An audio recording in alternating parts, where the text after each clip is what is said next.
각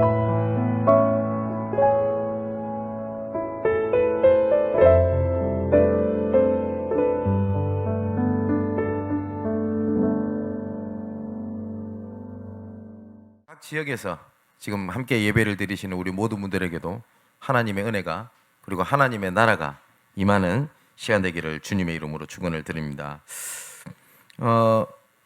요새 쓰는 단어 중에서 리즈 시절이라는 단어를 들어보셨습니까? 리즈 시절. 이게 어디서 시작이 됐냐고 하니까 이게 축구에서 시작이 됐더라고요. 그 영국에 그 리즈 유나이티드라고 하는 팀이 있습니다. 근데 그 팀이 한때 잘했나 봐요. 전 축구를 잘 몰라서 모르겠는데, 그래서 리즈 그 유나이티드 시절에 그걸 그리워하는 그 단어로 쓰이다가 이게 우리나라에 본격적으로 들어오게 됐던 때가 박지성이 그 맨체스터 유나이티드에서 뛸 때 있죠. 그때 그 에런 스미스라고 하는 친구가 그 리즈 유나이티드에서 이제 이적을 해서 맨체스터 유나이티드로 왔다고 합니다. 근데 굉장히 잘했대요. 그러니까 박지성 선수랑 포지션이 겹치다 보니까 당연히 경쟁자겠죠. 근데 그 리즈 유나이티드 시절 때보다 잘 하지를 못했다고 합니다. 그래서 앞뒤 맥락을 다 빼고 리즈 시절, 그게 우리나라에 정착이 돼가지고 이게 꼭 고유명사처럼 쓰이는 단어가 리즈 시절이라는 단어가 됐다고 합니다. 그러면 한번 생각해 보십시오. 그 여러분들에게 리즈 시절은 언제입니까? 그런 얘기들을 많이 하죠. 유튜브를 보는데 어떤 중학생 정도 되는 여자아이가 그 남녀 둘 친구가 하굣길인 것 같아요. 보니까 이렇게 춤을 추면서 지나가는 장면이 우연찮게 블랙박스에 찍힌 것 같습니다. 근데 그 모습이 되게 순수해 보여요. 그래서 그 댓글을 보니까 좋을 때다, 너무나 순수해 보인다, 나도 저럴 때가 있었는데 라고 하는 댓글이 거의 모든 대부분을 차지를 이렇게 하고 있어요. 그 말은 무슨 말이냐니까 그 좋았던 때를 그리워한다는 말이겠죠. 지금 우리가 고린도 전후서를 계속 보고 있습니다만은 고린도 교회는요 문제가 굉장히 많았어요. 그러니까 교회 안에 죄악이 당연한 것처럼 들어와 버렸어요. 어느 정도까지 당연히 들어왔냐? 복음이 뭐 어때? 이렇게 돼버린 거예요. 실제로 그랬어요, 고린도 교회가.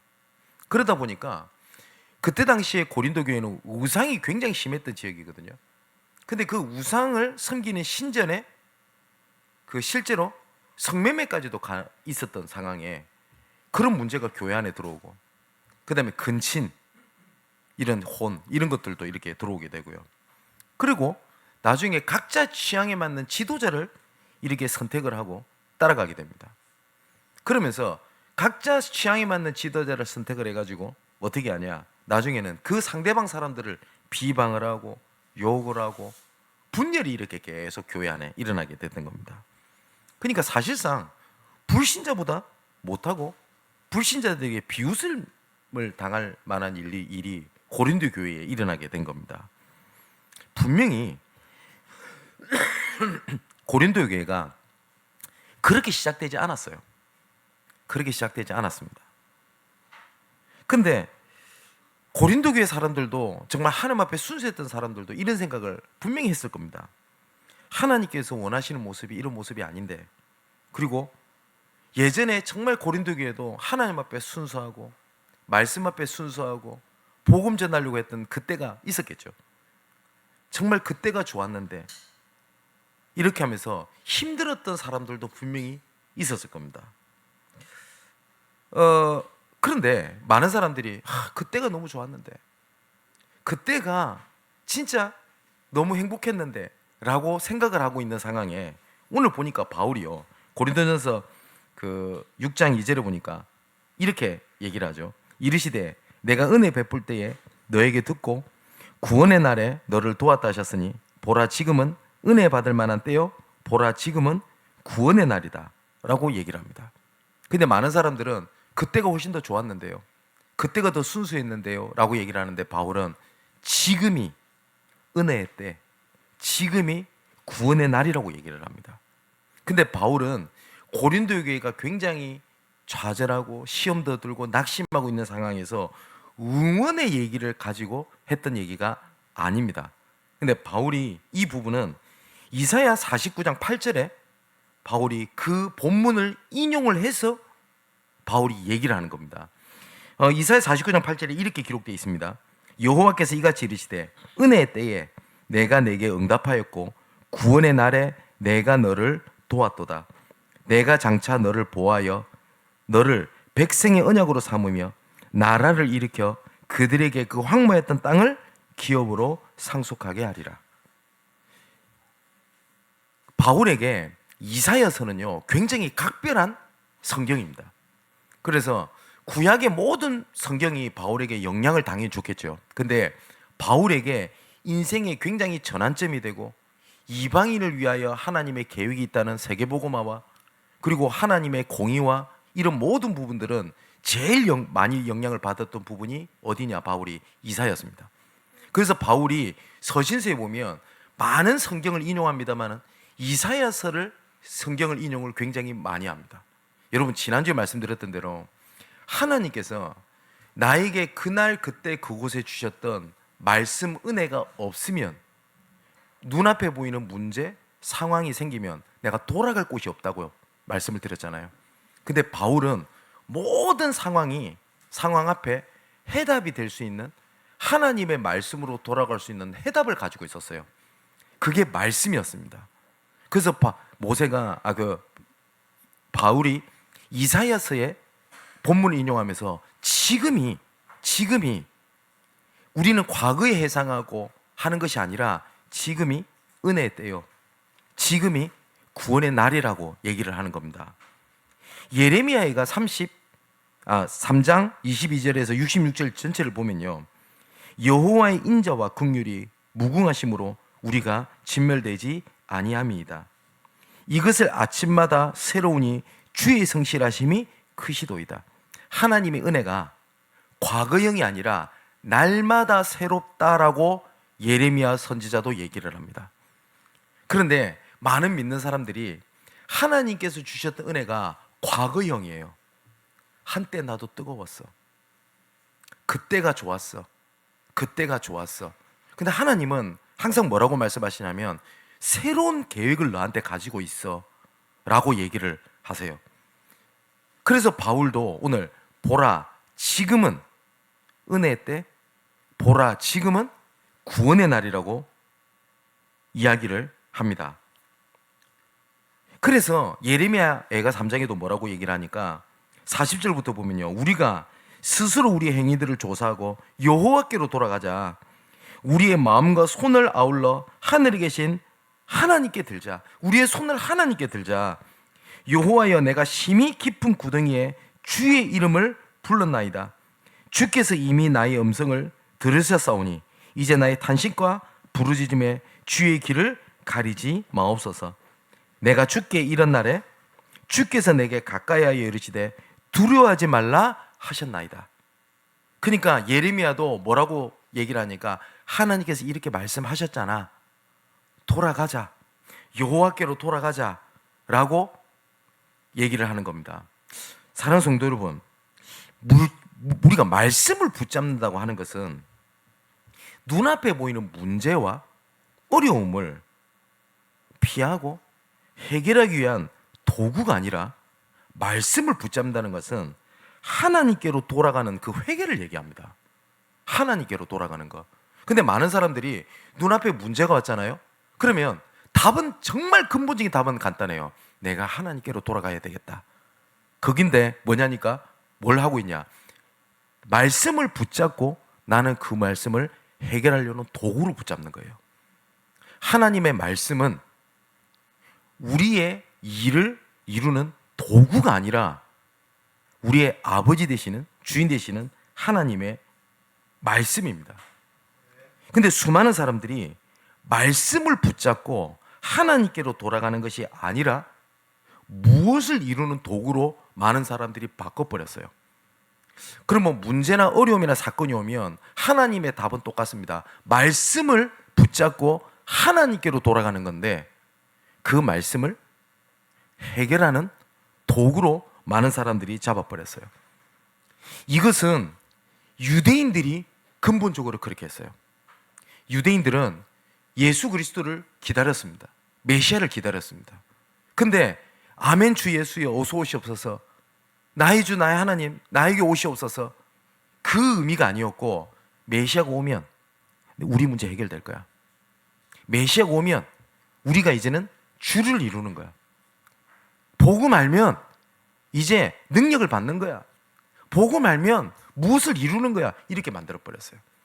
그래서 바울이 로마서 1장에 뭐라고 얘기를 하냐니까 1장 21절 23절에 보니까요, 하나님을 알되 알아요 분명히, 그죠? 근데 하나님을 영어롭게도 하지 아니하며 감사하지도 하지 아니하고 오히려 그 생각이 허망해지며 미련한 마음이 어두워졌나니 스스로 지혜 있다 하나 어리석게 되어 썩어지지 아니하는 하나님의 영광을 썩어질 사람과 새와 짐승과 기어다는 동물 모양의 우상으로 바꾸었느니라. 하나님의 영광을, 복음을, 하나님의 말씀을 뭘로 바꿔버렸냐? 우상으로 바꿔버렸어요. 우리는 하나님을 통하여 응답을 받는 게 아닙니다. 하나님이 우리의 주인이 되십니다. 제가 예배 때마다 꼭 기도하는 내용이 있죠. 예배의 주인공은 하나님이십니다. 근데 우리가 나에게 맞는 예배, 나에게 맞는 말씀, 내가 원하는 교회, 나한테 맞는 교회를 좀 안 좋게 표현해 볼게요. 쇼핑을 해버리면 어떻게 됩니까? 하나님은 우리 주인이시지 하나님의 하시는 일을 우리는 선택사항이 아니에요. 그래서 신앙생활의 믿음의 발판에서 제일 중요한 게 뭐냐? 하나님의 절대주권입니다. 디모데전서 4장 4절 5절에 하나님이 지으신 모든 것은 선하매 감사함으로 받으면 버릴 것이 없나니 하나님의 말씀과 기도로 거룩하여짐이니라. 뭐냐? 하나님이 하신 것을 뭐요? 인정하는 것. 그것은 뭐냐? 하나님은 나의 주인이 되십니다 라는 것을 인정하는 게 우리의 믿음입니다. 그죠? 여러분, 하나님이 우리에게 내리시는 최고 형벌이 뭐라고 생각하세요? 최고 형벌, 죽는 겁니까? 아니면 혹시 이런 생각이 드십니까? 내가 지금 처한 상황이 내 인생의 가장 어려운 때고 하나님의 형벌처럼 느껴지시는 분이 계십니까? 하나님의 최고 형벌은 벌을 내리신 게 아닙니다. 바울이 아까 말했던 로마서 1장에 그 얘기를 하고 난 다음에 하나님의 최고 형벌은 뭔지 내버려 두는 겁니다.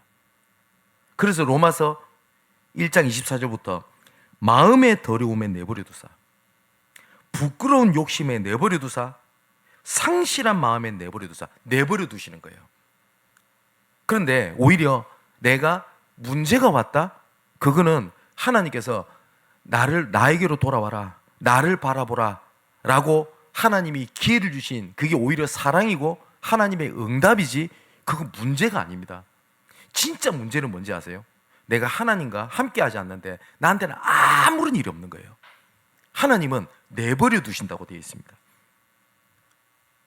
그런데 이 애굽에 출애굽을 할 때 이 이스라엘 백성들이 정말 무시무시한 얘기를 해요. 뭔 얘기를 하냐니까 출애굽기 14장 12절에 홍해바다 앞에서 어쩔 줄을 모르는 겁니다. 앞에는 홍해바다라서 죽게 생겼지, 뒤에는 애국 군대가 잡으러 오지, 양쪽은 광야지, 어디를 가도 안 돼요. 그잖아요. 그래서 한다는 얘기가 출애굽 14장 12절에 이스라엘 백성들이 이렇게 얘기를 합니다. 우리가 애굽에서 당신에게 이런 말이 말한 것이 이것 아니냐. 뭐라고 얘기했는지 아세요? 우리를 내버려 두라, 놔둬라. 아니 유월절이고 뭐가 나 자시고 다 모르겠고 나 힘들어 죽겠어, 놔둬, 내버려둬 라고 얘기를 했어요. 그런데 여러분, 내버려둠이 하나님의 그걸 육이라고 하거든요, 신학적 표현으로. 이것만큼 하나님 무슨 형벌이 없어요. 그런데 하나님께서는 우리를 내버려 두시지 않고 하나님께서 우리에게 문제, 사건, 어려움을 덜쳐내시는 것은 숨으라고 하나님께서 주신 것이 아니라 하나님께로 돌아오라고 주시는 하나님의 은혜요, 하나님의 기회요, 하나님의 시간표인데, 그때가 언제라고 바울이 얘기를 하냐? 지금이라고 얘기를 합니다. 지금은. 자, 우리가 신앙생활을 혹시 이렇게 하시는 분 계십니까? 살아오면서 문제가 오면 하나님의 말씀 붙잡고 은혜 받고 또 문제 해결받고, 또 긍휼함을 베푸시면 또 내 걸로 살아가다가 또 문제 오면 하나님 앞에 돌아가고. 근데 하나님은요, 얼마나 긍휼하심이 풍성하신 분인지 아십니까? 우리 같으면 3-4번이라는 게 있을 건데 하나님은 끝까지 참고 기다리세요. 그럼에도 불구하고 하나님은 기다리고 그러시거든요. 하나님은 항상 우리에게 이렇게 하고 계시는 거예요. 하나님은 모양으로 설명을 할 수 없겠지만 굳이 설명하신다면 하나님 항상 손을 우리한테 이렇게 내밀고 계시는 거예요. 내 손을 잡자, 함께 하자 라고 말씀을 하세요. 근데 어려움이 오면 그 손을 잡아요. 문제가 해결되잖아요, 나요.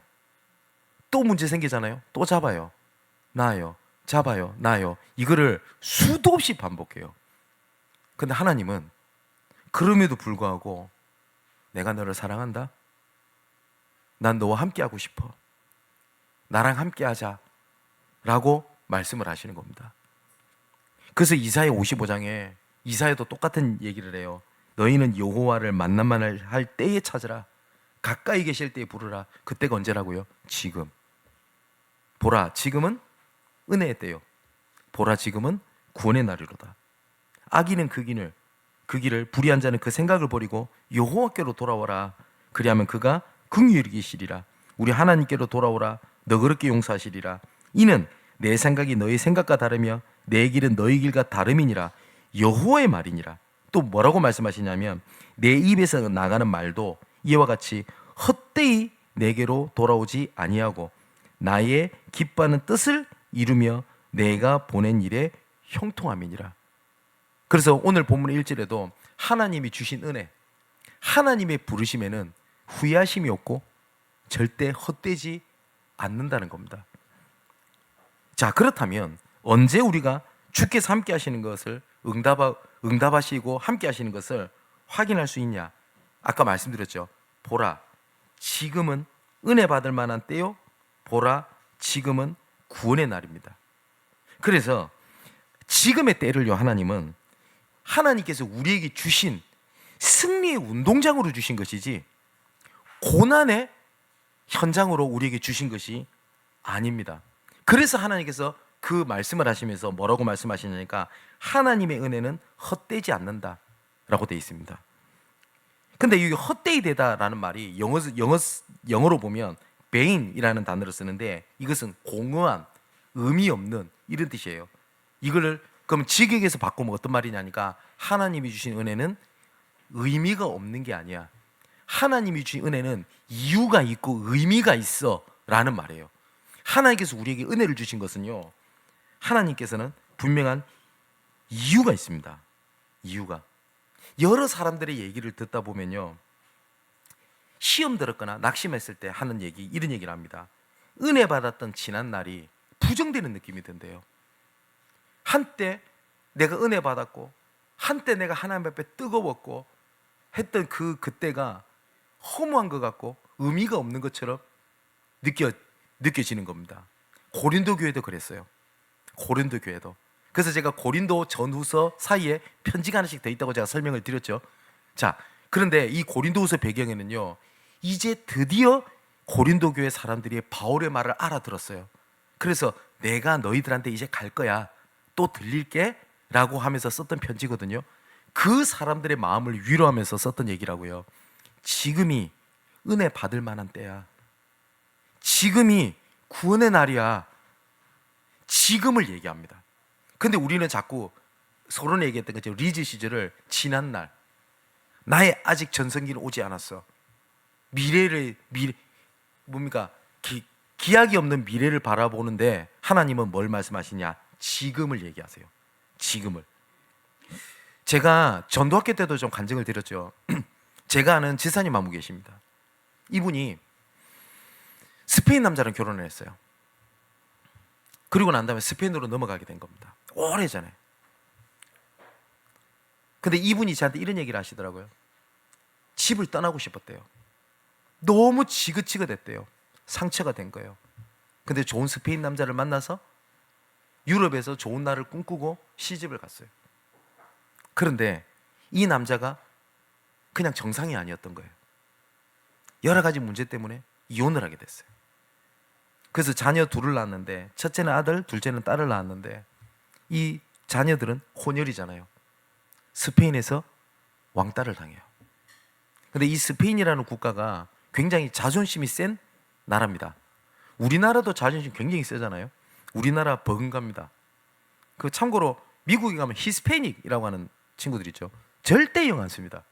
그리고 영어도 못합니다. 그리고 스페인 하는 사람들에게 똘똘 뭉쳐서 삽니다.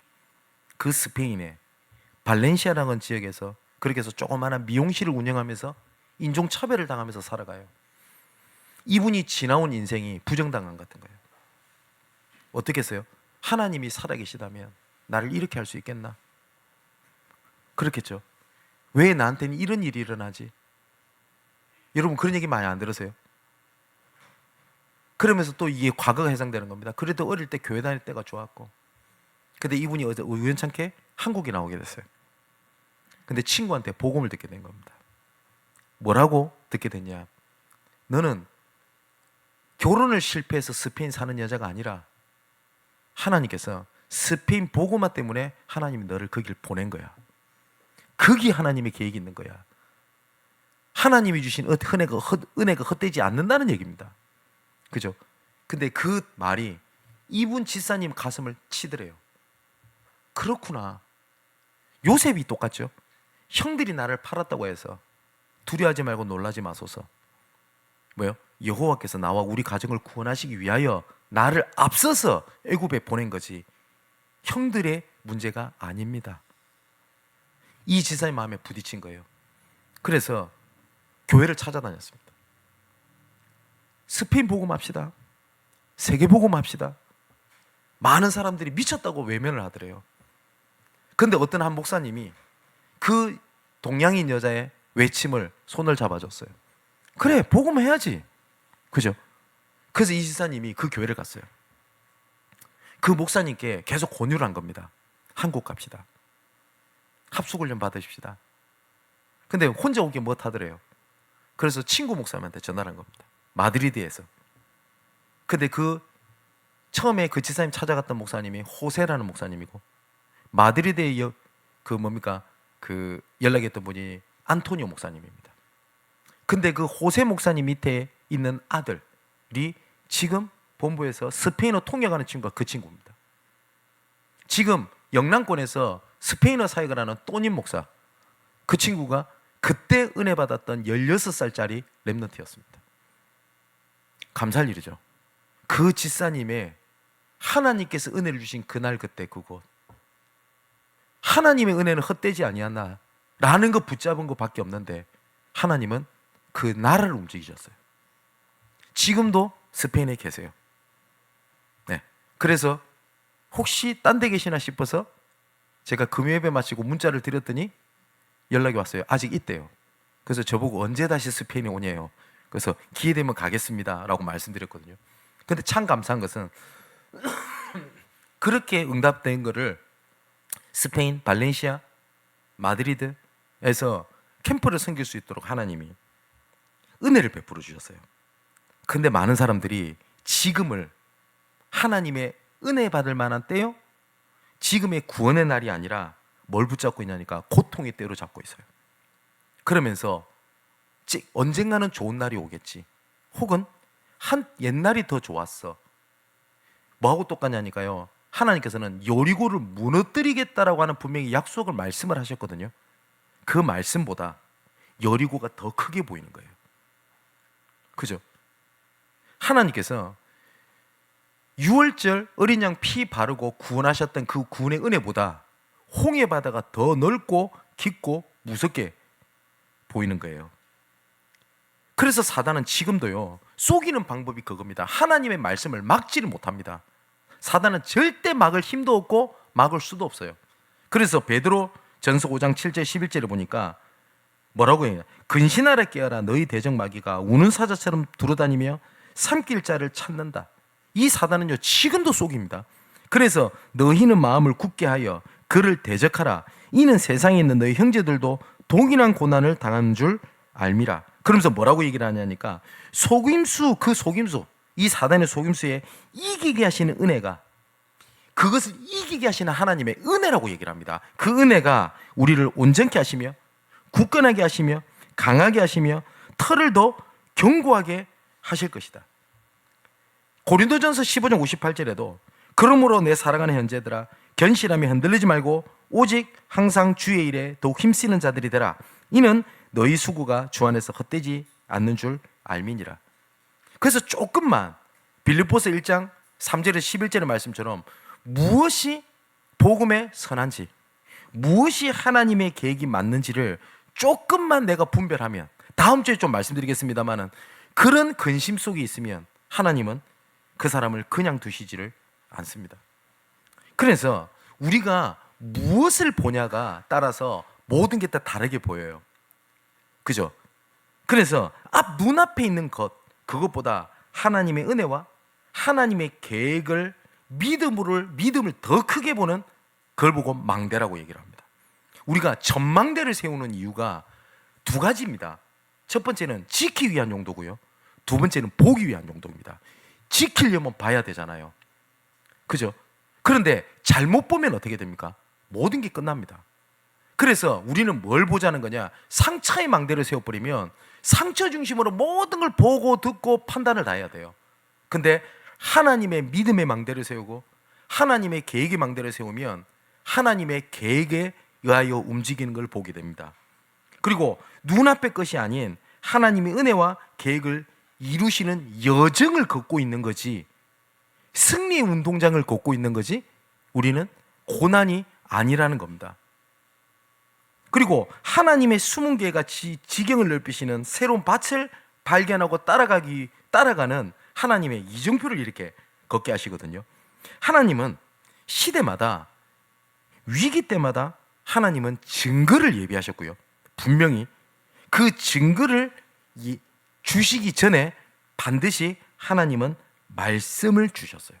말씀을. 그래서 구약성경에 계속 반복해서 이루실 때마다 말씀 나오는 게 있습니다. 나 여호와의 말이니라. 나 여호와의 말이니라. 맞죠? 그런데 그 말씀을 붙잡은 자에게 하나님께서는 일을 진행하셨습니다. 자, 출애굽기에 보면, 그 성경에 보면 크게 세 가지로 표현을 할 수 있어요. 이스라엘 백성들이 노예, 그 다음에 포로, 속국, 세 가지 재앙을 당하게 되거든요. 근데 노예에 잡혀 있었던 그 일이, 아까 말씀드렸듯이 말씀을 잡은 모세, 이드로, 여호수아, 갈렙, 그런 제자들은 하나님의 계획을 이루는 운동장이 돼요. 그런데 그것을 모르는 이스라엘 백성들에게는 뭐였죠? 고난의 운동장이었습니다. 근데 똑같은 상황인데 어떤 사람에게는 영광의 승리 운동장이었고 어떤 사람은 고난의 운동장이었습니다. 자, 포로로 잡혀갔을 때도 마찬가지입니다. 포로로 잡혀갔을 때 어떤 사람에게는 국가는 망했다라고 얘기를 했습니다. 근데 특히 예레미야를 보면 예레미야 29장 10절에 11절의 말씀 보니까, 특히 11절에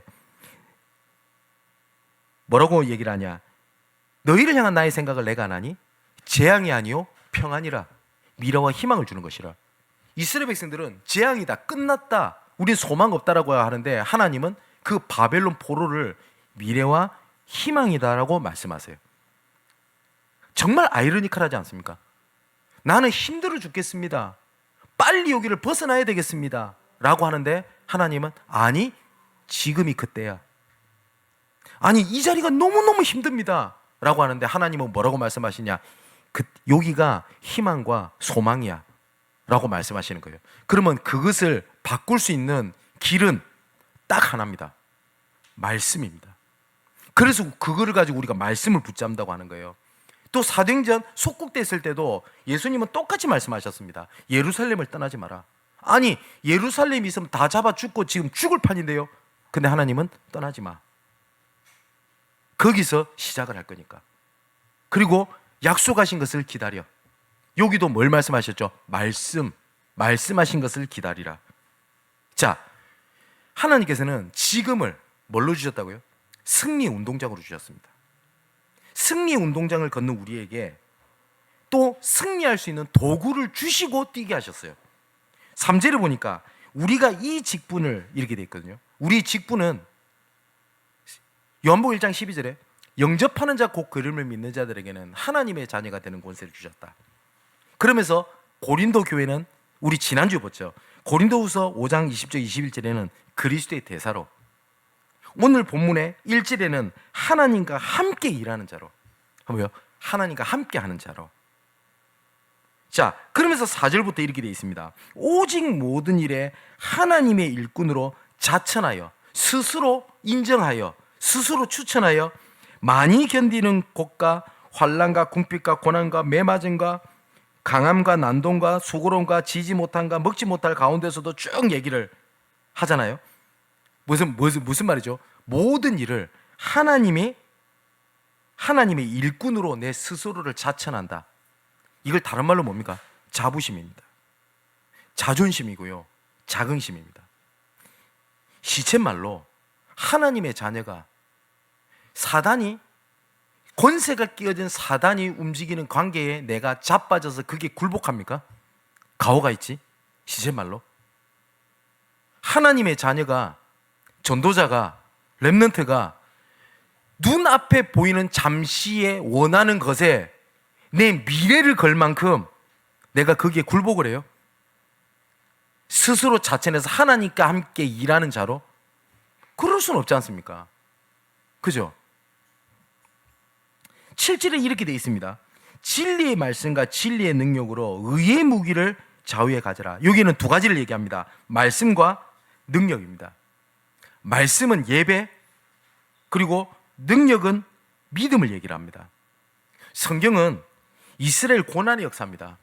그래서 성경을 다른 말로는요, 이스라엘의 멸망사 이렇게도 부르기도 합니다. 근데 이스라엘이 멸망을 당하는 큰 재앙이 6번 임하게 됩니다. 그런데 그 재앙 속에 하나님의 구원을 위하여 남은 자와 그 남은 자에게 주신 말씀과 그 말씀에 이루시는 그 기록이 성경입니다. 그래서 하나님께서 우리를, 백성을 이끄시는 하나님의 방법에 공통점이 있어요. 뭐냐니까 성경을 보면 항상 단을 쌓았더라. 그리고 성막, 제사, 성전, 신약에는 예배. 하나님은 말씀을 붙잡고 믿은 자를 통해서 하나님의 계획을 이루십니다. 오늘 본문에 고린도 교회가 가장 어려울 때입니다. 진짜 눈물나게 어려울 때입니다. 그때 하나님은 지금이 은혜 받을 만한 때요, 구원의 날이라고 말씀을 하셨습니다. 자, 사랑하는 성도 여러분, 오늘 딱 한 단어를 붙잡고 한 주일 동안 묵상 속에서 답을 찾는 겁니다. 뭐냐? 지금이 은혜 때 구원의 날입니다. 이런 분 계실 겁니다. 목사님, 제가 지금요 내 인생에 가장 어려운 때입니다. 네, 제 얘기라면 그냥 기분 좋게 응원의 말로 듣고 넘기셔도 됩니다. 근데 하나님의 말씀에 보라는 뭐예요? 내가 보게 보여주겠다는 말입니다. 지금은 은혜 받을 만한 때요. 보라, 지금은 구원의 날이로다 라고 말씀을 하셨습니다. 이제 결론을 맺으려고 합니다. 하나님의 자녀의 아까 말씀드렸던 정체성을 진짜 확실히 해야 돼요. 나는 그리스도의 대사입니다. 대사라는 말은 함께 일하는 자고요, 하나님의 일을 하는 자라는 뜻입니다. 그죠? 그거에 대한 자부심을 갖고 있어야 되고요, 그거에 대한 두려움도 갖고 계셔야 돼요. 그렇지 않습니까? 여러분, 저는 목사입니다. 그리고 그동안 복음 전하려고 몸부림치고 살아왔습니다. 근데 두려운 것도 하나가 있습니다. 혹시 나의 연약함이 어떤 한 사람에게, 어떤 한 지역에 복음을 오해시키는 일이 있을까? 라고 하는 두려움도 제 마음속에 있습니다. 그리고 제가 항상 설교 전에 여기 앉아있죠. 항상 하는 기도가 있습니다. 하나님, 말씀을 증거할 때 내 생각을 말하지 않게 하옵소서. 하나님, 지금 드러나는 상황을 끼워 맞춰 하나님의 말씀이라고 하지 않게 하옵소서. 세 번째, 나의 상처, 나의 감정, 나의 판단들이 말씀 속에서 전달되지 않게 하옵소서. 오직 그리스도만 말하고, 교회가 그리스도만 붙잡고, 현장에서 그리스도만 말하게 하옵소서. 그 기도 제목은 항상 제가 말씀 전에 합니다. 어떤 분들이 이렇게 묻는 분도 계십니다. 목사님, 지금 교회에 여러 가지 상황이 있는데 그걸 말씀 때 얘기해야 되지 않습니까? 저는 그 말에 동의하지 않습니다. 왜 동의하지 않냐면 관심이 없다는 게 아닙니다. 하나님의 말씀에 있는 것만 얘기해야 되는 게 목사의 자질, 목사가 해야 될 저는 신분이라고 생각합니다. 여러 가지 상황이 있지 않습니까? 교회 어려움이 있지 않습니까? 그러면 교회가 경제적으로 어려우면 그러면 경제 축복을 계속 얘기해야 되는 게 하나님 말씀입니까? 그렇지 않죠. 저는 그것만 말을 하겠습니다. 그래서 저를 위해서 기도해 주실 딱 하나만 기도해 주셔야 돼요. 우리 교회의 모토기도 합니다. 목사님이 복음만 말하게 하옵소서. 복음만 붙잡게 하옵소서. 복음만 증거되게 하옵소서. 왜 그러냐니까요. 이게 목사로서의 본질이고요. 우리 장로님들의 본질이 있습니다. 본질을 놓치고 다른 거 열심히 하잖아요. 하나님은 그거를 보고 뭐라고 하는지 압니까? 아무것도 안 했다고 보십니다. 한 구절만 우리 보고 마치겠습니다. 계시록 2장 1절에서 5절에 보면 예수님께서 에베소 교회를 막 질타하는 장면이 나옵니다. 책망을 하셨다고 되어 있어요. 자, 그럼 뭐 이렇게 되어 있습니다. 에베소의 사자에게 편지하라. 오른손에 있는 7별을 붙잡고 7 금촛대 사이를 다니시는 이가 가라사대. 이게 예수님을 말하죠. 7별은 주의 사자라고 되어 있습니다. 그럼 지금으로 말하면, 똑같이 말하면요, 지금도 주의 종들을 붙잡고 7 촛대 교회를 운행하시는 그 예수님께서 이렇게 말씀하셨습니다. 내가 네 행위와 수고와 내 인내를 알고 또 악한 자들을 용납하지 아니한 것과 자칭 사도라 하되 아닌 자들을 시험하여 그의 거짓된 것을 내가 드러낸 것과 네가 참고 내 이름을 위하여 견디고 게으르지 아니한 것을 아노라. 잘했잖아요. 견디고 열심히 하고 최선을 다하고 잘했잖아요. 요까지 그럼 너무 에베소 교회가 잘했잖아요. 근데 뭐라고 말씀하시냐? 그러나 너를 책망할 것이 있나니? 예수 뭐라고 말씀하시냐? 너희 처음 사랑을 버렸느니라. 그러므로 어디서 떨어지는지를 생각하고 회개하여 처음 행위를 가지라. 그래야지 아니하고 회개하지 아니하면 내가 내게 가서 촛대를 그 자리에서 옮기리라. 여러분, 제가 교회를 위해서 헌신하고 희생하고 열심히 뛰고 그거는 당연히 해야 될 일이겠죠. 근데 하나님이 그날 그때 그곳에 주셨던 은혜, 그날 그때 그곳에 주셨던 하나님의 사랑, 그날 그때 그곳에 주셨던 하나님의 말씀, 이거는 본질은 다 놓쳐버리고 목사로서 열심히 하고 장로로서 열심히 하고 렘넌트로서 최선을 다한다. 하나님은 그걸 보고 뭐라고요? 책망한다. 그래서 빨리 그날 그때 그곳에 주신 은혜, 주신 말씀, 그 사랑을 회복하라고 말씀하시는 겁니다. 우리 사랑하는 성도 여러분, 이번 한 주일 동안 정말 지금의 때를 승리 운동장으로 만드시고요, 누리시고 지금의 때를 하나님께서 그날 그때 그곳에 주셨던 하나님의 사랑, 하나님의 은혜, 하나님의 열정, 그걸 정말 회복하게 되시기를 주님의 이름으로 축원을 드립니다. 기도하겠습니다. 하나님이 우리에게 주신 은혜는 헛되지 아니하고 반드시 그리스도 예수의 날까지 이루실 것을 믿습니다. 우리에게 은혜를 주신 그날, 그때, 그곳이 하나님의 날, 하나님의 때, 하나님의 현장이 되게 하여 주옵소서. 지금의 때와 지금의 날이 염려와 고통이 아닌 승리의 운동장이 되게 하시고 승리의 운동장의 도구로 주신 말씀과 그 말씀을 믿는 믿음으로 강하고 담대하게 하여 주옵소서.